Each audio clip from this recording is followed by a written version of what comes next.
Assalamualaikum warahmatullahi wabarakatuh. Perkenalkan, nama saya Siti Hadijah. Saya dari kelas 10 MIA. Saya akan menjelaskan materi kelas 10 pelajaran PPKN, yaitu Wilayah Negara Kesatuan Republik Indonesia. Wilayah negara itu merupakan daerah atau lingkungan yang menunjukkan batas-batas suatu negara, di mana dalam wilayah tersebut negara dapat melaksanakan kekuasaannya, menjadi tempat berlindung bagi rakyat sekaligus sebagai tempat untuk mengorganisasi dan menyelenggarakan pemerintahannya. Dan Negara Kesatuan Republik Indonesia ini bisa disingkat dengan NKRI. Juga dikenal dengan nama Nusantara yang artinya negara kepulauan. Wilayah NKRI meliputi wilayah kepulauan yang terbentang dari Sabang sampai Merauke. Yang pertama, memetakan wilayah Negara Kesatuan Republik Indonesia. Pernahkah kalian melihat peta Indonesia? Nih, di bawah ini ada petanya. Di dalam peta begitu jelas bahwa Indonesia terdiri atas kepulauan-kepulauan disebut dengan negara kepulauan.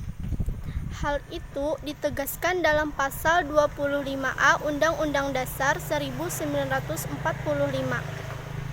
yang menyatakan bahwa Negara Kesatuan Republik Indonesia adalah sebuah negara kepulauan yang berciri Nusantara dengan wilayah yang batas-batas dan hak-haknya ditetapkan oleh undang-undang.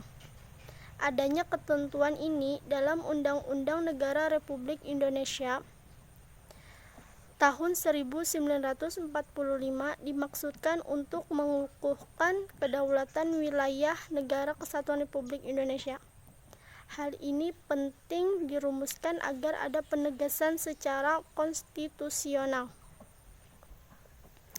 Apa sih yang dimaksud dari konstitusional? Adalah dari akar kata konstitusi atau undang-undang dasar. Dengan demikian merujuk pada semua langkah politik yang sesuai dengan aturan hukum yang berlaku di suatu negara. Konstitusional batas wilayah Indonesia di tengah potensi perubahan batas geografis sebuah negara. Akibat gerakan separatisme, sengketa perbatasan antar negara atau pendudukan oleh negara asing. Apa yang dimaksud dengan separatisme? Separatisme politis adalah suatu gerakan untuk mendapatkan kedaulatan dan memisahkan suatu wilayah atau kelompok manusia dari satu sama lain. Istilah ini biasanya tidak diterima para kelompok separatis sendiri karena mereka menganggapnya kasar dan memilih istilah yang lebih netral seperti determinasi diri. Dan wilayah laut sangat penting bagi kehidupan bangsa dan negara sesuai dengan hukum laut internasional yang telah disepakati oleh PBB. PBB ini kepanjangan dari Perserikatan Bangsa-Bangsa tentang hukum laut tahun 1982. Wilayah laut ini terbagi menjadi beberapa zona sebagai berikut. Yang pertama, zona laut teritorial. Zona laut teritorial adalah jalur laut yang berjarak 12 mil laut dari garis dasar ke laut lepas. Jadi, garis dasar adalah garis khayal yang menghubungkan titik-titik dari ujung-ujung pulau. Sebuah negara mempunyai kedaulatan sepenuhnya sampai batas laut teritorial. Laut yang terletak antara garis dan garis batas teritorial disebut laut teritorial. Laut yang terletak di sebelah dalam garis dasar disebut laut internal atau perairan dalam Laut Nusantara. Sebuah negara mempunyai hak kedaulatan sepenuhnya sampai batas laut teritorial, tetapi mempunyai kewajiban menyediakan alur pelayaran lintas damai baik di atas maupun di bawah permukaan laut. Akan tetapi, negara tersebut harus menyediakan jalur pelayaran lintas damai baik di atas maupun di bawah permukaan laut. Batas teritorial Indonesia telah diumumkan sejak Deklarasi Zoen-Anda pada tanggal 13 Desember 1957. Dan yang kedua yaitu zona landas kontinen. Landas kontinen merupakan dasar laut yang dapat diartikan sebagai lanjutan dari sebuah benua. Landas kontinen ini memiliki kedalaman kurang dari 150 meter. Indonesia terletak pada dua buah landasan kontinen. Apa saja itu? Yaitu landasan kontinen Asia dan landasan kontinen Australia. Landas kontinen diukur dari garis dasar, yang paling jauh 200 mil laut. Penentuan landas kontinen di Indonesia dilakukan dengan melakukan perjanjian bersama negara-negara tetangga. Pada tahun 1973, pemerintah Indonesia mengeluarkan Undang-Undang Nomor 1 Tahun 1973 yang di sana tentang landas kontinen Indonesia. Indonesia ini juga terletak di antara dua landas kontinen. Apa saja itu? Yaitu benua Asia dan Australia. Pada zona ini, suatu negara mempunyai kewenangan untuk memanfaatkan sumber daya alam yang keselamatannya dan keamanannya yang ada di dalamnya. Negara tersebut juga harus menyediakan pelayanan yang terjamin keamanan dan keselamatan bagi mereka. Ketiga yaitu zona ekonomi eksklusif atau Z. Zona ekonomi eksklusif atau Z adalah jalur laut selebar 200 mil laut ke arah laut yang diukur dengan garis dasar. Zona ekonomi eksklusif Indonesia atau ZEI diumumkan pada tanggal 21 Maret 1980. Di zona ini, negara Indonesia memiliki hak untuk melakukan eksplorasi, eksploitasi, konservasi, dan pengelolaan sumber daya alam. Eksplorasi adalah penyelidikan tentang sumber daya alam yang ada di suatu daerah. Eksploitasi itu adalah pengusahaan atau mendayagunakan sumber daya alam yang ada di suatu daerah.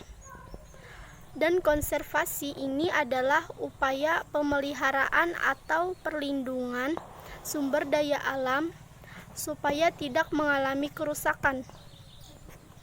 Di zona kebebasan pelayaran dan pemasangan kabel atau pipa di bawah permukaan laut tetap diakui sesuai prinsip hukum laut internasional.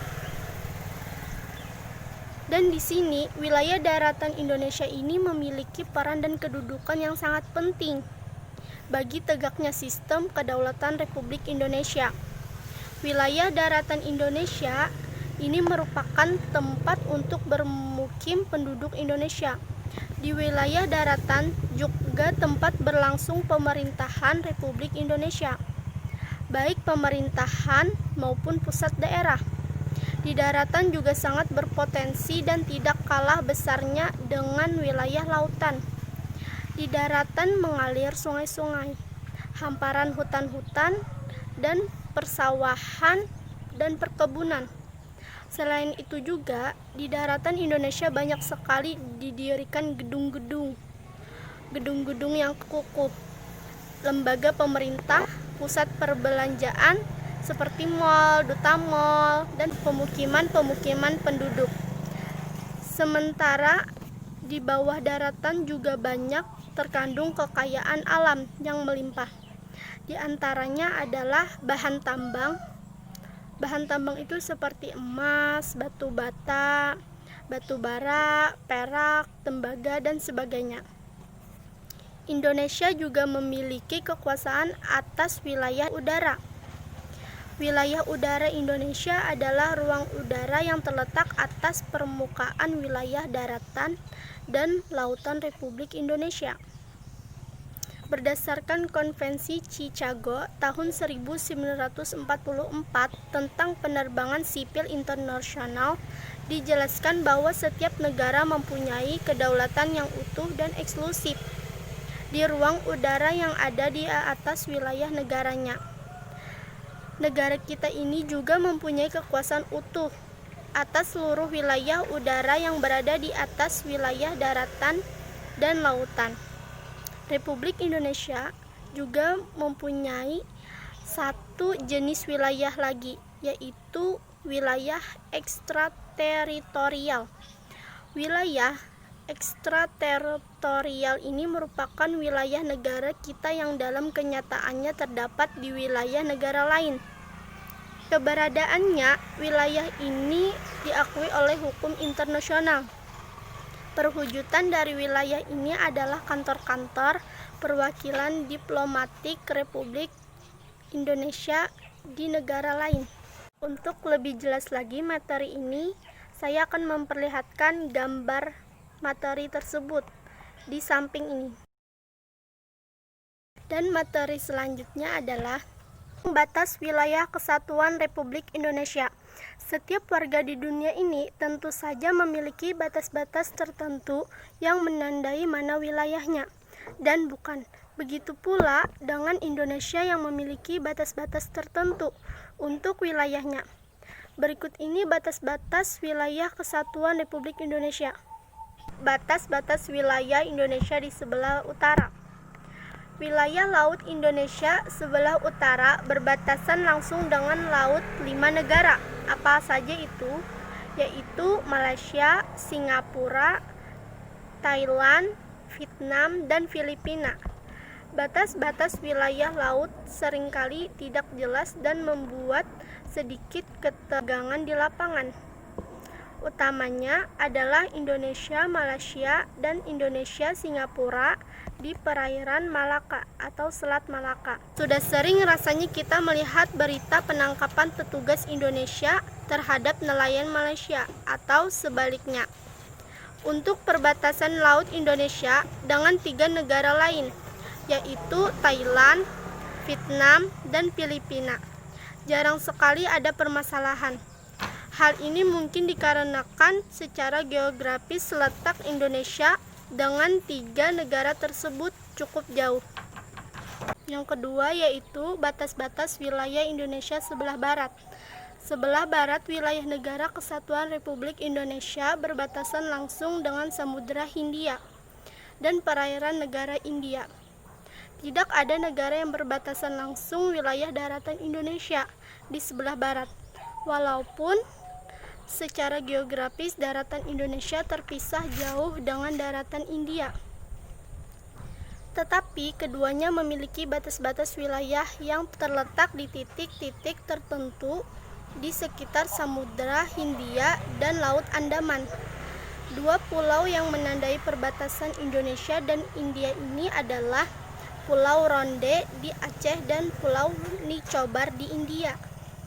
Jadi, walaupun keduanya negara terpisah jauh, tetapi pelanggaran-pelanggaran tetap ketentuan perbatasan sering terjadi, terutama dilakukan oleh para nelayan, yaitu batas-batas wilayah Indonesia sebelah timur. Wilayah timur Indonesia berbatasan langsung dengan daratan Papua New Guinea dan perairan Samudra Pasifik. Indonesia dan Papua New Guinea telah menyepakati hubungan bilateral antara kedua negara tersebut tentang batas-batas wilayahnya. Tidak hanya wilayah daratan, melainkan juga wilayah laut. Jadi, wilayah Indonesia sebelah timur itu yaitu Provinsi Papua berbatasan dengan wilayah Papua New Guinea sebelah barat, yaitu Provinsi Barat atau Plei dan Provinsi Sepik Barat atau Sandaun. Meskipun demikian, kenyataan ini dilapangkan atau akan menjadi tantangan yang sebenarnya, Kesamaan budaya dan hubungan kekerabatan di sekitar perbatasan memungkinkan timbulnya permasalahan di kemudian hari. Yang keempat yaitu batas-batas wilayah Indonesia sebelah selatan. Indonesia sebelah selatan berbatasan langsung dengan wilayah darat Timur Leste, perairan Australia, dan Samudra Hindia. Timur Leste ini adalah bekas wilayah Indonesia juga, yang telah memisahkan diri menjadi negara sendiri pada tahun 1999. Dahulu wilayah ini dikenal dengan Provinsi Timur. Provinsi Nusa Tenggara Timur adalah provinsi yang berbatasan langsung dengan wilayah Timur Leste. Selain itu, Indonesia juga berbatasan dengan perairan Australia di awal tahun 1997. Kedua negara ini menyepakati batas-batas wilayah negara tersebut karena yang meliputi zona ekonomi eksklusif atau Z dan batas-batas kontinen. Di samping ada foto batas-batas wilayah Indonesia. Oke, yang pertama sudah dijelaskan tentang materi wilayah negara kesatuan Republik Indonesia. Dan materi kedua kita selanjutnya adalah kedudukan warga negara dan penduduk Indonesia. Pasal 2 Undang-Undang Nomor 12 Tahun 2006 tentang kewarganegaraan mengatur bahwa dinyatakan tentang yang menjaga warga negara Indonesia adalah orang-orang bangsa Indonesia asli dan orang-orang yang lain yang disahkan dengan orang-orang atau undang-undang sebagai warga negara.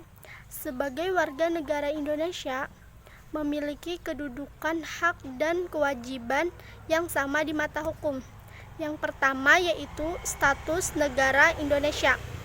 Seorang warga negara Indonesia atau WNI adalah orang yang diakui oleh undang-undang sebagai warga Indonesia Republik Indonesia.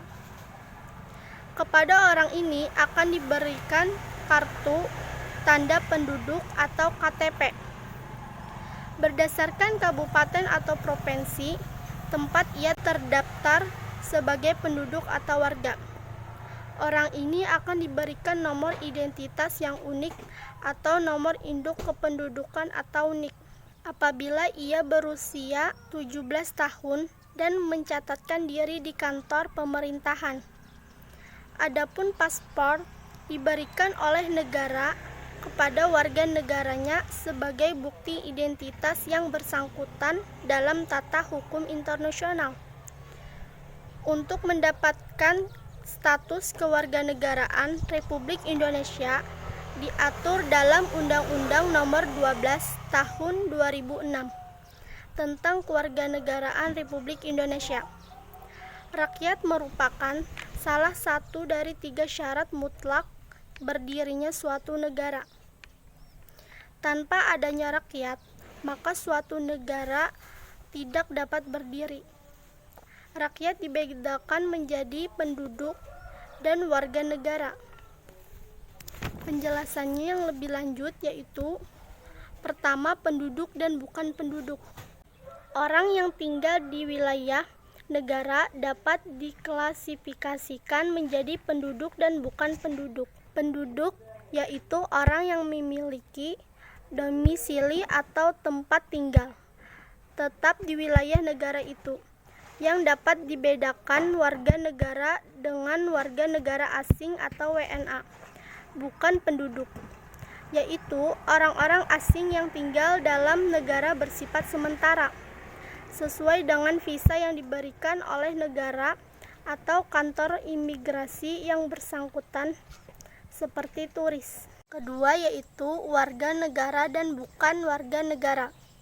Warga negara itu adalah orang-orang yang berdasarkan hukum menjadi anggota suatu negara.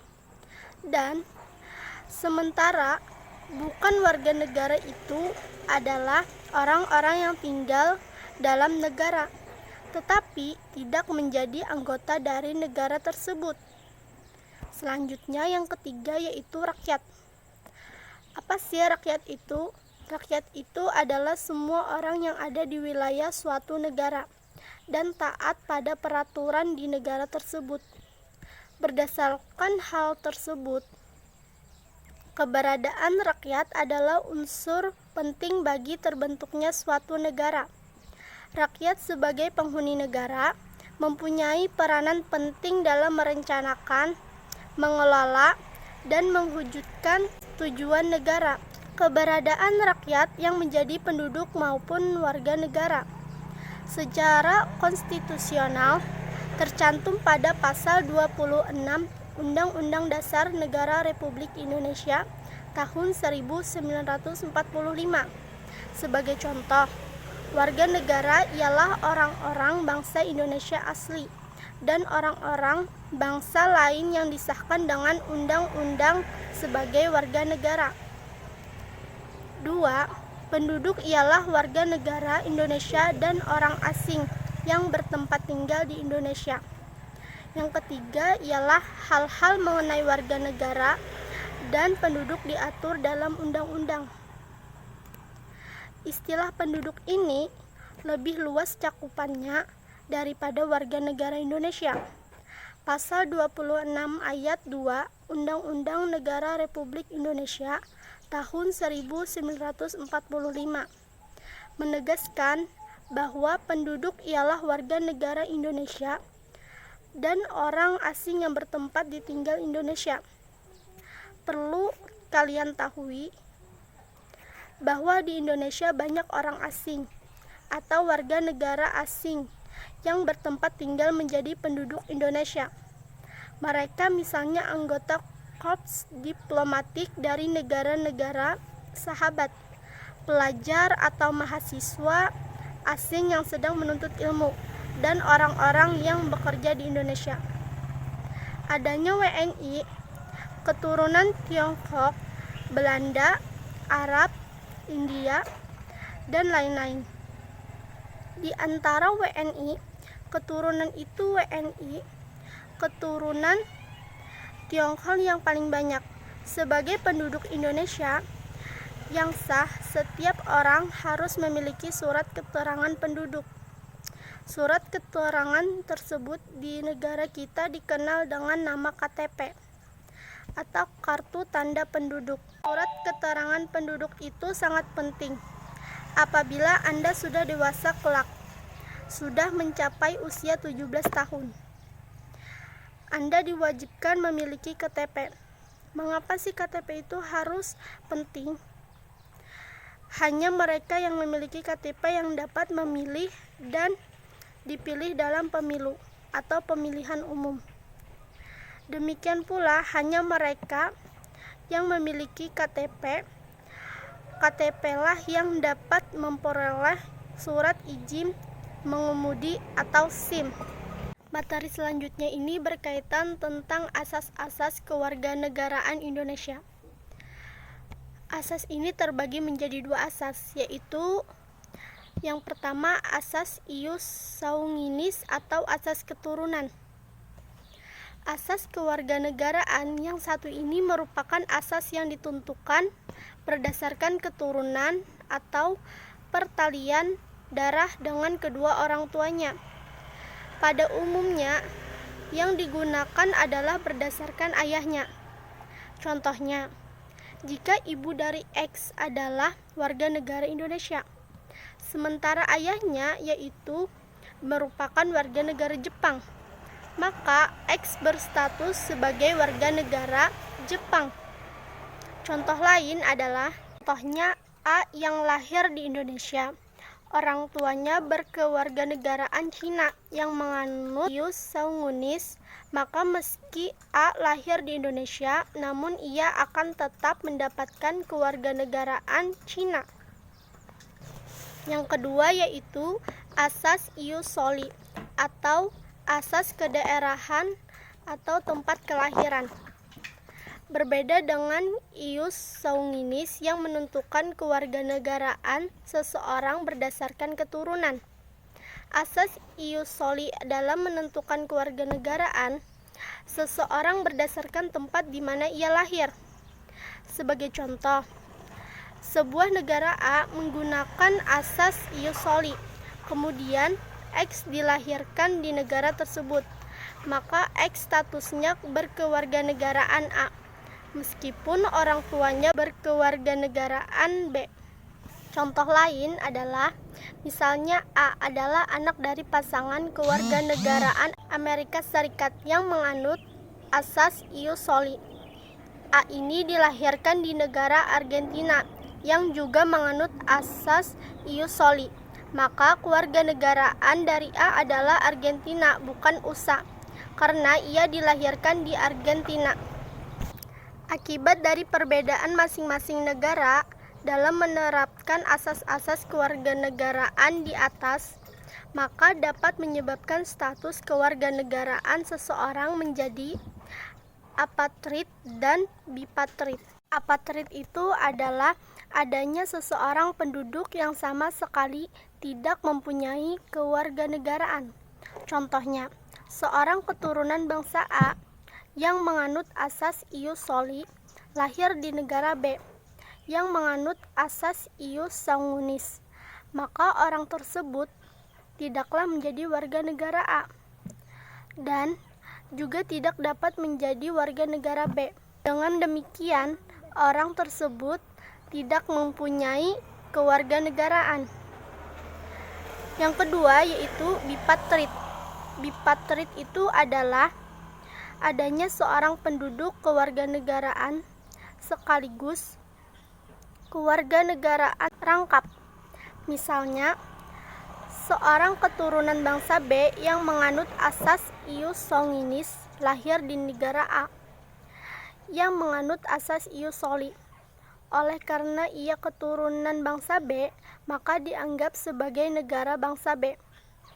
Akan tetapi, negara A juga menganggap dia warga negaranya karena berdasarkan tempat lahirnya. Selanjutnya yaitu materi tentang syarat-syarat menjadi warga negara Indonesia. Seorang warga negara Indonesia atau WNI itu adalah orang yang diakui oleh undang-undang sebagai warga negara Republik Indonesia. Berdasarkan Undang-Undang Nomor 12 Tahun 2006 tentang Kewarganegaraan Republik Indonesia, yang dijelaskan bahwa orang asing dapat menjadi warga negara Indonesia atau WNI setelah memenuhi syarat dan tata cara yang diatur dalam peraturan dan undang-undang. Pada pasal disebutkan kewarganegaraan Republik Indonesia dapat juga diperoleh melalui pewarganegaraan. Sementara pengertian pewarganegaraan adalah tata cara bagi orang asing untuk memperoleh kewarganegaraan Republik Indonesia secara melalui permohonan. Proses permohonan itu dinamakan dengan pewarganegaraan atau naturalisasi. Permohonan perwarganegaraan dapat dibedakan menjadi dua, yaitu naturalisasi biasa dan naturalisasi istimewa.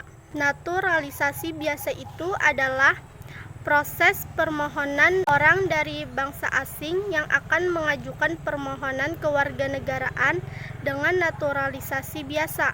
Harus memenuhi syarat sebagaimana yang ditentukan dalam pasal 9 Undang-Undang Republik Indonesia Nomor 12 Tahun 2006 sebagai berikut. Yang satu, telah berusia 18 tahun atau sudah kawin. Yang kedua, pada waktu mengajukan permohonan sudah bertempat tinggal di wilayah Indonesia paling singkat 5 tahun berturut-turut atau paling singkat 10 tahun tidak berturut-turut. Yang ketiga, sehat jasmani dan rohani.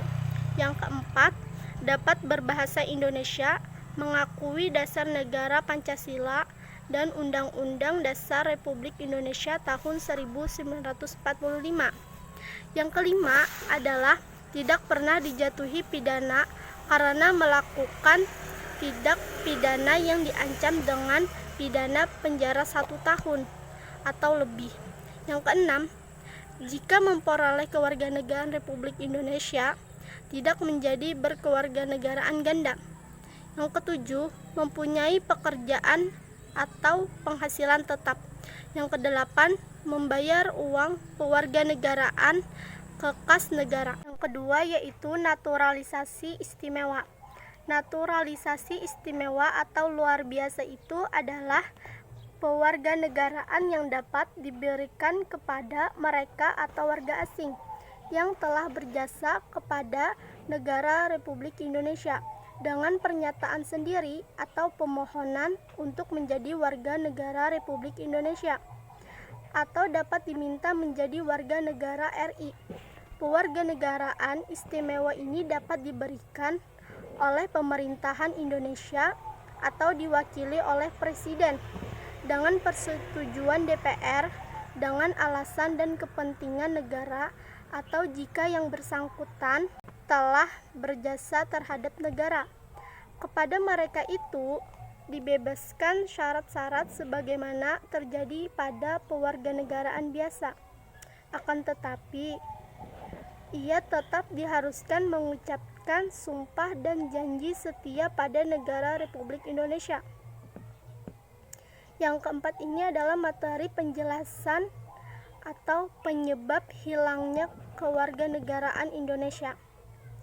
Penyebab hilangnya kewarganegaraan Indonesia sesuai dengan pasal 23 Undang-Undang Republik Indonesia Nomor 12 Tahun 2006 tentang kewarganegaraan tersebut mengatur sebab-sebab kehilangan kewarganegaraan Indonesia. Yang pertama yaitu memperoleh kewarganegaraan lain atas kemauan sendiri.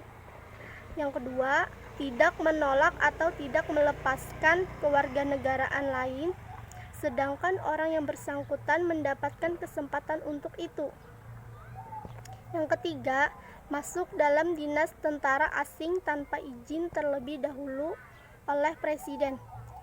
Yang keempat, secara sukarela mengangkat sumpah atau menyatakan janji setia kepada negara asing atau bagian dari negara asing tersebut. Yang kelima yaitu tidak diwajibkan tetapi turut serta dalam pemilihan sesuatu yang bersifat ketannegaraan untuk suatu negara asing. Dan masih banyak lagi contoh-contoh lain. Materi kita selanjutnya ini membahas tentang kemerdekaan beragama dan kepercayaan di Indonesia. Indonesia ini merupakan negara yang memiliki berbagai keragaman tidak terkecuali pada keragaman agama dan kepercayaan.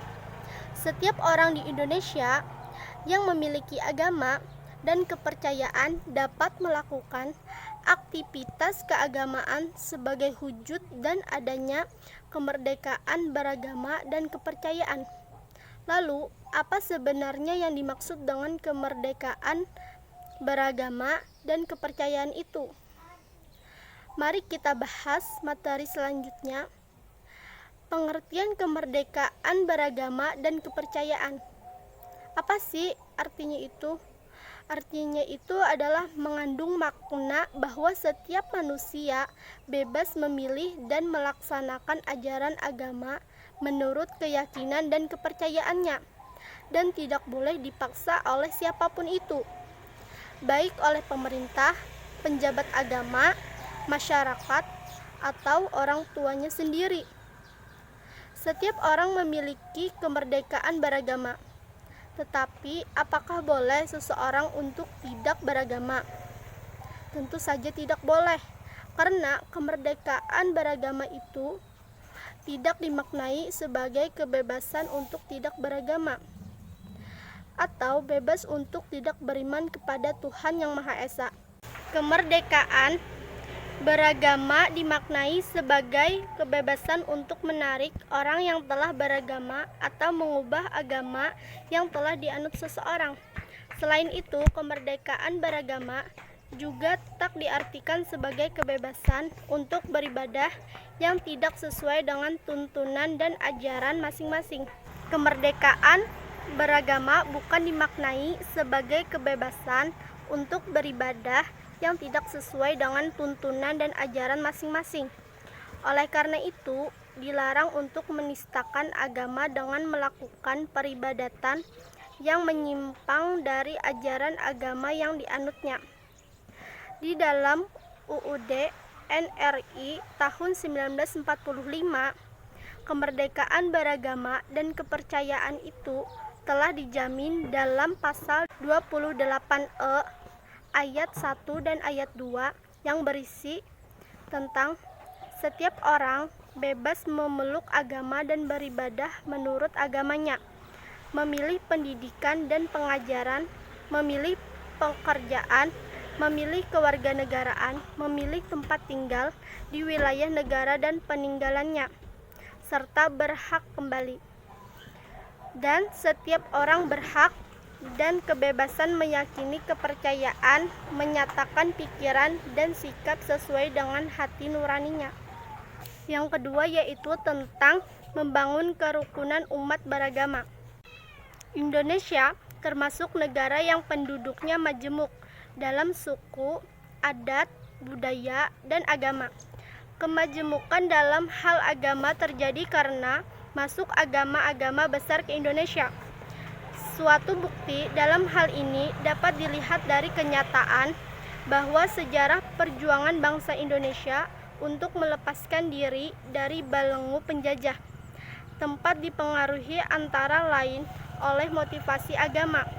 Selain itu, inspirasi dan aspirasi keagamaan tercermin dalam rumusan Pancasila, Undang-Undang Dasar 1945, dan dalam pertemuan agama-agama timbullah integrasi dan kompetisi tidak sehat yang dapat mengakibatkan disintegrasi.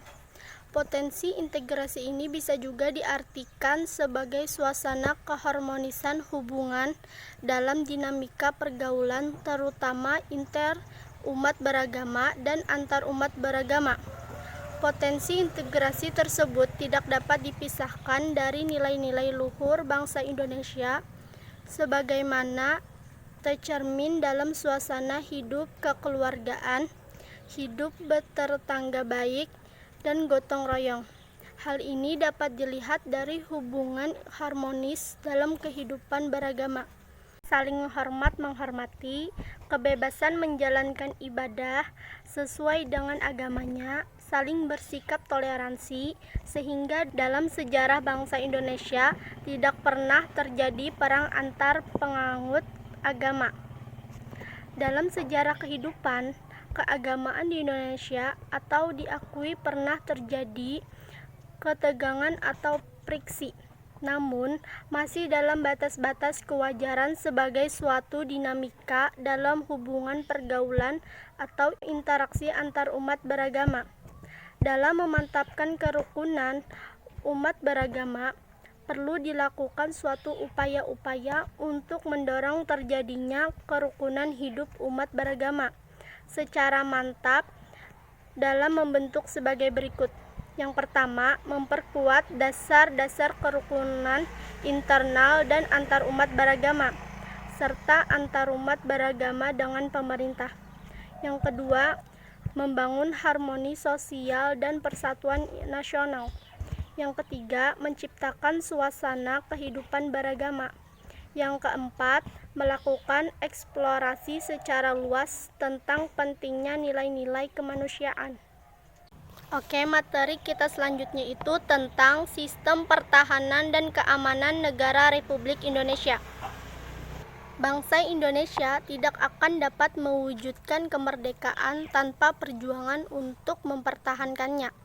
Seperti yang kita ketahui banyak, pahlawan yang memperjuangkan Indonesia bangsa dengan mengorbankan jiwa dan raganya. Yang pertama, substansi pertahanan dan keamanan negara Republik Indonesia. Kita sebagai warga negara Indonesia pasti mengetahui dan memahami bahwa kemerdekaan yang diproklamasikan oleh bangsa Indonesia tidak diraih dengan mudah. Pengorbanan nyawa, harta, tenaga, dan sebagainya mewarnai setiap perjuangan merebut kemerdekaan.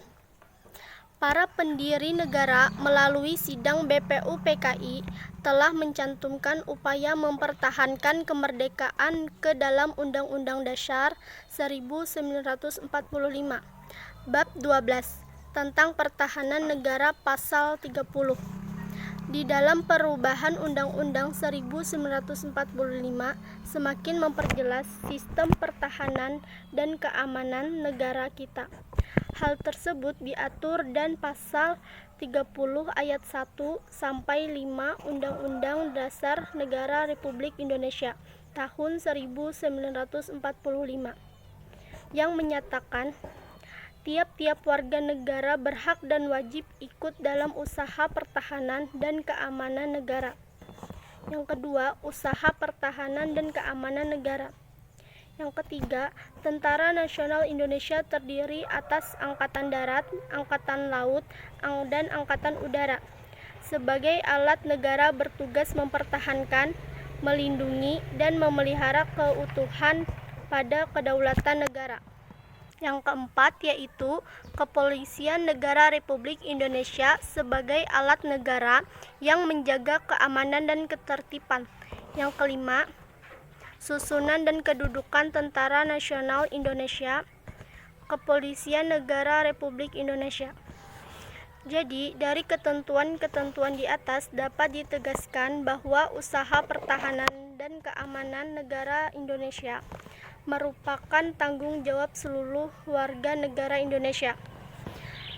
Undang-Undang Negara Republik Indonesia tahun 1945 juga memberikan gambaran bahwa usaha pertahanan dan keamanan negara dilaksanakan dengan menggunakan sistem pertahanan dan keamanan rakyat semesta atau Sinhan Kamrata. Sistem pertahanan dan keamanan rakyat semesta pada hakikatnya merupakan segala upaya menjaga kesatuan dan keamanannya negara yang seluruh rakyat dan segenap sumber daya nasional, sarana dan prasarana nasional, serta seluruh wilayah negara sebagai satu kesatuan pertahanan yang utuh dan menyeluruhi. Materi yang kedua yaitu kesadaran bela negara dalam konteks sistem pertahanan dan keamanan negara. Bela negara merupakan sikap dan perilaku warga negara yang dijiwai oleh kecintaannya kepada Negara Kesatuan Republik Indonesia yang berdasarkan Pancasila dan Undang-Undang Dasar 1945 dalam menjalin kehubungan kelangsungan hidup bangsa dan negara yang seutuhnya. Undang-Undang Dasar Negara Republik Indonesia tahun 1945 atau Undang-Undang 1945 mengatur mengenai upaya bela negara, yaitu ketentuan pasal 27 ayat 3 yang berisi setiap warga negara berhak dan ikut serta dalam upaya pembelaan negara, dan pasal 30 ayat 1 tiap-tiap warga negara berhak dan wajib ikut serta dalam usaha pertahanan dan keamanan negara. Peradaban dapat dicapai apabila masyarakat dan bangsa kita juga merupakan masyarakat dan bangsa yang baik atau good conscience and nation, damai, adil dan sejahtera. Sebagaimana yang telah diwasiatkan oleh para pendiri bangsa atau Founding Father dalam pembukaan Undang-Undang 1945. Substansi pertahanan negara yang terdapat dalam UUD 1945 diantaranya pandangan bangsa Indonesia dalam melihat diri dan lingkungannya, tujuan negara, sistem pertahanan negara, serta keterlibatan warga negara. Membela negara tidak harus dalam wujud perang, tetapi bisa diwujudkan dengan cara-cara seperti ini. 1. Ikut serta dalam mengamankan lingkungan sekitar atau seperti siskampling. Yang kedua, ikut serta membantu korban bencana di dalam negeri. Yang ketiga, belajar dengan tekun pelajaran pendidikan kewarganegaraan atau PPKN. Yang keempat, mengikuti kegiatan ekstrakurikuler seperti Paskibra, PMR, dan Pramuka. Yang kelima, pelatihan dasar kemiliteran secara wajib. Yang keenam, pengabdian sebagai anggota TNI. Yang ketujuh, pengabdian sesuai dengan profesi keahlian. Sekian dari saya untuk menjelaskan materi-materi ini di bab 2 pelajaran kelas 10 PPKN. Wassalamualaikum warahmatullahi wabarakatuh.